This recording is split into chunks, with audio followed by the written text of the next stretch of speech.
शांति कुंज online classes में आपका स्वागत है। विषय हिंदी कक्षा 12। हम पढ़ रहे थे हिंदी पद्य कैकई का अनुताप। आज हम वहीं जो हमने लास्ट पद पढ़ा है वहाँ से आगे पढ़ना प्रारंभ करेंगे। कैकई के अनुताप में हम पढ़ चुके थे कि राम ने जब भरत से पूछा कि अब तुम्हारा क्या अभिप्सित है, तो भरत बोले अब मेरी कोई इच्छा क्या रहेगी जब मैं अपनी माता द्वारा ही कलंकित कर दिया गया हूँ। तब राम बोलते हैं कि आपका कोई दोष नहीं है, आप निर्दोष हो। और राम उन्हें हृदय से लगाकर रोने लगते हैं। रोदन जल से विनोद उन्हें फिर सींचा और उन्हें रोते हुए दोनों भाई क्या हुए, गले लग गए। उनके आशय की था मिलेगी किसको, जनकर जननी ही ना जान पाई जिसको। और राम बोले कि तुम्हें कौन समझ पाएगा, तुम अथाह हो, तुम्हें समझना मुश्किल है। तुम जैसे पुत्र को जो माँ नहीं समझ पाई तो और क्या उसे समझ पाएंगे।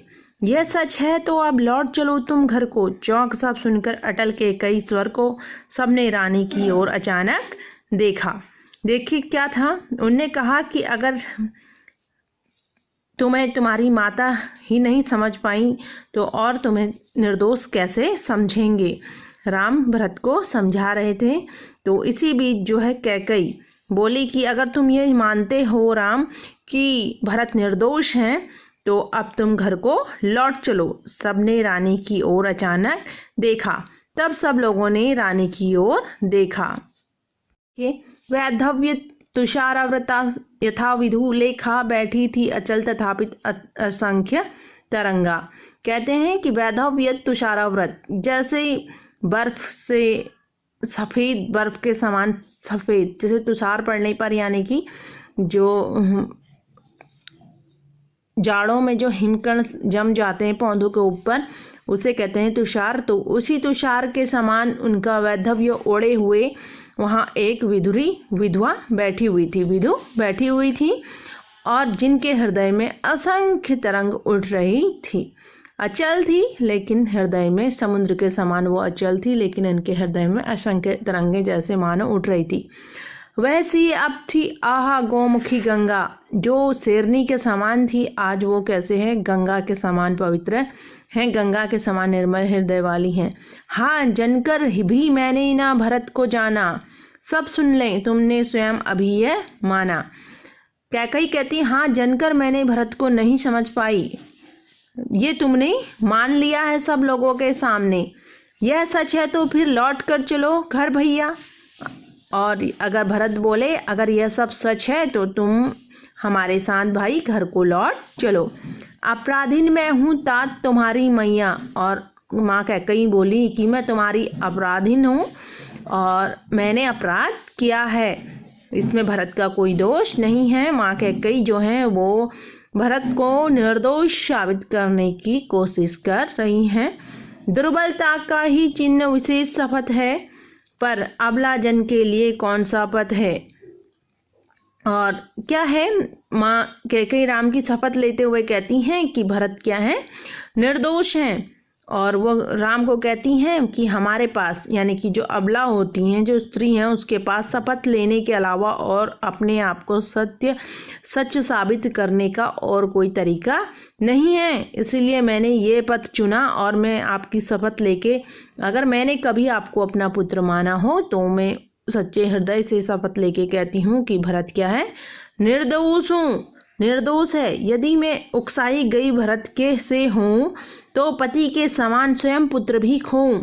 कहती हैं कैकई कि अगर मैं भरत के द्वारा अगर राज्य हड़पने के लिए उकसाई गई हूँ तो मैं, जैसे मैंने अपने पति दशरथ को खो दिया है, तो मैं अपने पुत्र भरत को भी खो दूँ, अर्थात मेरे पति दशरथ के समान ही मेरे पुत्र भरत की भी मृत्यु हो जाए। ठहरो मत रोको मुझे, कहूँ सो सुन लो। कैकई बोली कि अब कोई सभासद मुझे ना रोके। पाओ यदि उसमें सार उसे सब चुन लो। और अगर कोई भी चीज़ जो मेरे द्वारा बोली गई है अगर उसमें आपको सच्चाई लगती है राम, तो आप क्या करो, उसको चुन लो और समझो उसको। तर के पहाड़ सा पाप मौन रह जाऊं, राई भर भी अनुताप ना कर नहीं पाऊं। कैकई बोली कि अगर मैंने थोड़ा भी कुछ सच बोला है तो तुम उसको समझो और घर को लौट चलो। और बोलती हैं कि अगर मैंने जो पाप किया है उसके बाद अगर मैं थोड़ा भी पश्चाताप ना करूं तो मैं कैसे पश्चाताप ना करूं, कैसे मैं मौन रहूं। थी सनक्षत्र शशि निशा ओस टपकती। कहते हैं कि तारों से भरी हुई रात्रि थी, सनक्षत्र यानी कि तारों के साथ, शशि निशा शशि चंद्रमा, तारे थे, चंद्रमा थी, और रात्रि का पहर था, ओस टपक रही थी। रोती थी नीरव सभा हृदय थतकाती।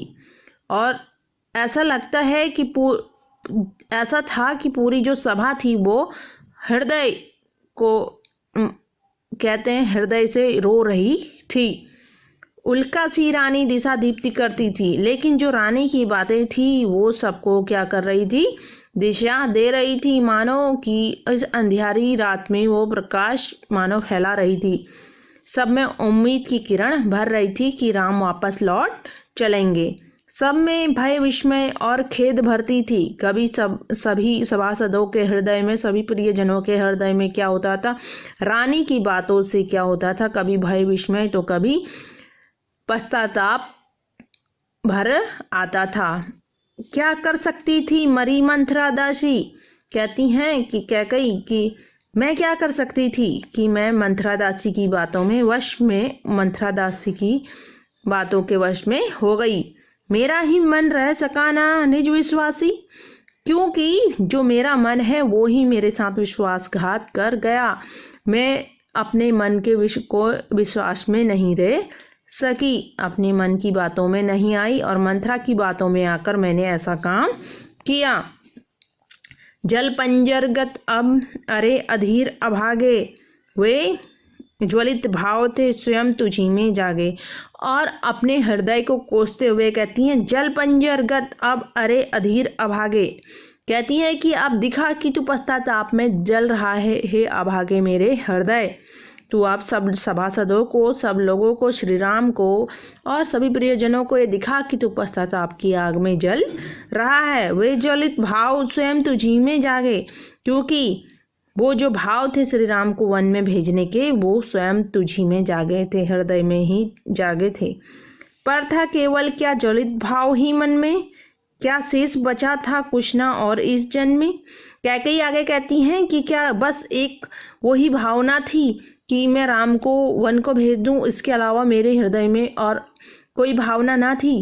कहती हैं कि क्या मेरे हृदय में कभी ये भावना नहीं थी कि मैं राम मेरे पुत्र से श्रेष्ठ है, राम मेरे लिए सब कुछ है। और ये भावना कहती है कुछ मूल्य नहीं वात्सल्य मात्र क्या मेरा, जो मैंने राम के प्रति वात्सल्य भाव मेरे हृदय में है, क्या अब उसका कोई मूल्य नहीं है? क्या तुम्हें मेरे वात्सल्य पर भी अब शक है? ऐसे कैकेयी राम को अपनी बातों में ले रही हैं, अपने विश्वास में लेने की कोशिश कर रही हैं। पर आज अन्य सा हुआ वत्स भी मेरा। कहती हैं कि आज मेरा पुत्र भी मुझे समझने की कोशिश नहीं कर रहा, मेरा प्रिय राम भी मुझे शक की निगाहों से देख रहा है, क्योंकि उन्हें मेरे वात्सल्य मात्र पर भी अब विश्वास शायद नहीं रहा। अगर उन्हें मेरे वात्सल्य पर थोड़ा भी विश्वास हो तो वो लौट चलें। थूके मुझ पर त्रिलोक्य भले ही थूके, जो कोई हो कह सके कहे क्यों चूके। कहती हैं कि तीनों लोग मेरे ऊपर थूके, बोले कि रानी के कारण क्या हुआ, राम को वनवास हुआ।